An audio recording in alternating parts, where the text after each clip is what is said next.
A lot of athletes are good opening up, but then as they go to throw, they stop their body and they just end up facing where their target is. Let your body continue to rotate through so your hitting side ends up slightly in front of your non-hitting side.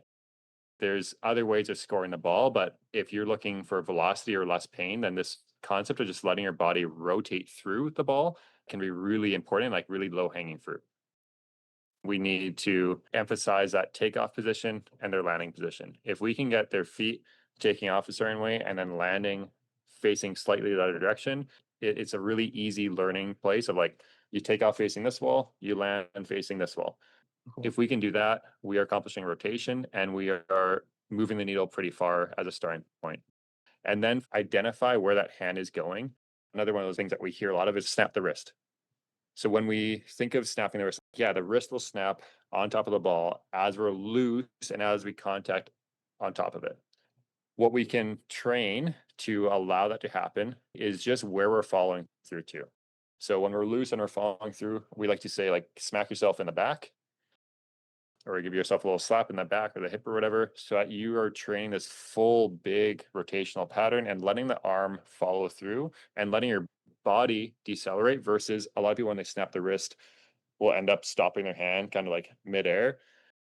When we think of like the top spin of the ball, when we think of the health of the shoulder, when we think of velocity, we can first take off one way, land the other way, and then second, just get them following through to this other side. We're okay if you follow through here too for a shot specific kind of situation.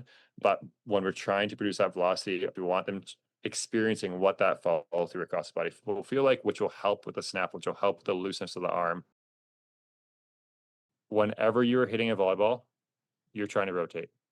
Maybe if you're facing one wall, you hit the ball and you face the other way. That'd be amazing. Then we can look at how can we create better rotation patterns, more hip shoulder separation. How can we load up that spring even more so we can just let it go really fast? And a lot of that is through how we're drawing back. So we'll start having a little bit more like intention around our work with a drawback position. And for us, we say low. We're pretty happy like anywhere in this zone here as we're Okay. drawing back. When we're up here, we shoulder in a position that we can't really rotate as much through the spine, so we end up finding another pattern or solution, and we end up bending backward and bending forwards. If you do these three things, you're working towards a more efficient arm swing.